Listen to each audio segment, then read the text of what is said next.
So, because a lot of what you're saying, I think, is the part that, for me personally too, even though I listen to you all the time, that's hard is how do you make that shift from thin air? If you are, let's say that it's your financial situation that isn't working for you, or your relationship isn't working for you, or you hate your job, how do you change your vibration when everything around you isn't working? Do you know what I'm saying? I think that idea is difficult for people and for me sometimes. Yeah. Like, how do you? Because you're saying you have to take yourself off the subject that's hindering you. So you want to distract yourself momentarily. Do anything to distract yourself. It's kind of like if you're going the wrong way, doing 100 miles an hour. You certainly don't want to make a U-turn once you realize you're going the wrong way. You want to slow it down. So do whatever you can to distract yourself. But one of the ways to distract yourself is to realize you're never going to get this done, so don't race to get it done. And in that moment, you relieve yourself of that opportunity, because it's not about achieving anything, and this is certainly not about making yourself better, because you can't improve yourself, but you can raise to different levels of vibration. Because for one to actually have to improve themselves, they would have to defeat the place that they were to begin with, and that doesn't work. So to answer your question, when you can you repeat the question again? well, like, how do you get this new perspective? How do you have this vibrational shift when you can't see past the fact you can't pay your bills, or you can't see past the fact that then it's like, oh, well, just change your vibration towards it. But sometimes that's just so hard if you're... Well, once you distract yourself and get to more of a neutral place, you have to understand that the greatest gift we were given, one of them, is imagination. So what imagination allows you to do is place yourself from the place. So all you would say, let's go something grand here. If you could sit there and imagine yourself winning the lottery, $100 million.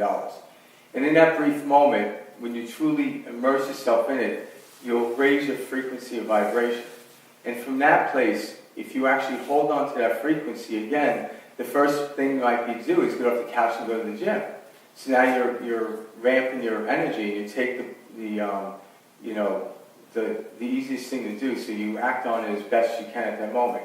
And when you start doing that, you actually pick up momentum in that side, so you start to raise your vibration.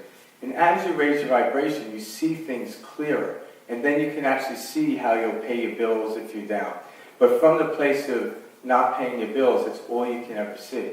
So we have to learn to distract ourselves, and the best way is like, this too shall pass. Because telling someone to think positive when they're not in that positive place is literally like being in the passenger seat of a car doing 100, saying, make a U-turn. It's not going to work out for anybody. So distraction into yourself is, this too shall pass. I don't need to prove anything. And that slows the momentum of the negativity down. And then from that place, utilize your imagination to what it is you want to do. Because your imagination would be like in a GPS. Like when you put the address in and that red pin's there?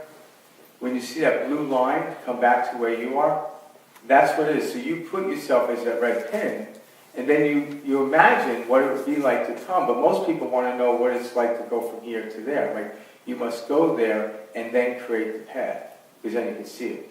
So when you're at the mountaintop, you can see the road, but eventually you have to get off the mountaintop to make the run.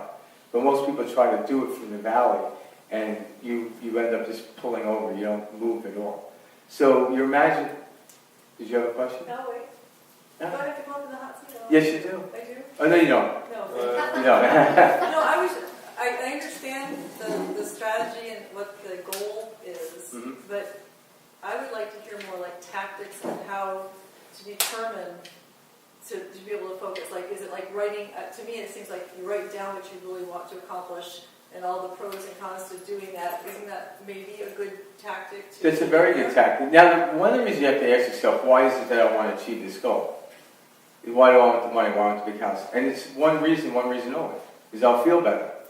So by actually imagining you already have it, that feeling better already generates the feeling in which you had. So therefore, the goal, because once the goal becomes severe, you won't reach it. It's just too much pressure. But look at anything that you achieve every day. Like, and I'll say this, we'll all laugh at it, but if I wanted, a bushel of bananas, I actually literally have to imagine myself walking into whatever supermarket to get it. Now, that's random or it's trivial here, but for someone, say, in like Cambodia, it isn't. To them, it'd be the same as them getting $1 million. So we already have this built in us, but we've already exhausted that imaginative property, so now it's a given. The universe does not decipher the difference between a button and a castle. We do. So when you put too much pressure on having to achieve the goal, it's going to be tough going. Most people that achieve extraordinary goals, when they step onto that platform, it was the next logical step. It was like walking into the grocery store, putting the bananas on the thing. So it's about working yourself up to that point. Because most people that are successful, they've passed the very success in which they started out before they realize they're there. Because you have to make it not that important. And people say, well, it is, but it really isn't. But what's important is the generate aspect of what we like to do. What real success is the energy flowing through us. Because if you have a desire and you don't act on it, you create resistance in the body, and that's how all disease starts. But when you're actually moving towards it, the energy's flowing through you like a copper wire with no resistance. There's no heat in there. But once we create resistance because I can't or cannot do, that desire does not disappear. So the energy that's flowing through you, you have a natural frequency in every human being. Once you disregard that, that's when you start to suffer. So it's not the goal, or not reaching the goal that doesn't make you suffer, it's not moving. It'd be like revving up a car in the driveway, but not putting it in drive. You would blow the engine eventually. And that's what we do to ourselves. So the goal is, it's one complete kit. So some people in the spiritual world will say, it's not about the destination, it's the journey. But the reality, I'll be like saying breathing in is better than breathing out. You can't. The destination and the journey are one complete kit. You cannot separate the two. And once we understand that, I need the journey to get in the car to actually do my fluid driving. So that's what you do. Just know that when you're moving towards it, that excitement that generates you. Because the truth is, whenever we succeed at something or create something, the one thing we love to do is what? Tell the story. So say I just did it like that, there'd be no story. So it's about the ride of the journey, that point, but it's about every point of it. It's about the start of it, and the start is, I don't like where I am, and most people don't like where I am because they hung around there too long. It has nothing to do with the place. Because the place once was a desired place. That's why you went there.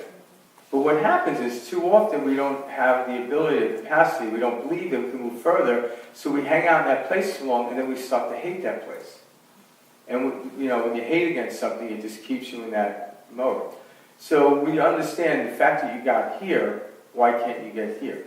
But sometimes if the goal and where you are is too far away, the overwhelmment occurs. So if I was, say, going to San Diego and somewhere in Carlsbad, and I had to know when to make the left when I got to Carlsbad, but I'm still in Phoenix, that will overwhelm me. So I can't know that. I just need to know what first turn I have to do. And when you start getting on the momentum of doing it, you actually start feeling the energy, and then you can see the possibility. You can see it without actually seeing it. You can feel it. And then as you get closer to it, then you get more specific. So when you're far away, keep it general. When you get closer, you get specific. Because it is about just allowing energy to flow through us, and your desires want that. So different anxiety type stuff. So like anxiety isn't really a bad thing. Anxiety is the same energy as excitement, but you don't think you can do it. Depression is a despair thing, but depression can be looked at as good as well, because if you look at the word depression, it means I'm depressing from this moment that's killing me. The problem with depression is people, when they're in a depressed state, they're safe. But when they come out, they're doubting and they're doing this depression cycle. When you're depressed, it's like running out of gas going the wrong way. Well, once I pump it up, I can turn the car around and go the other way. You just have to step outside of that moment.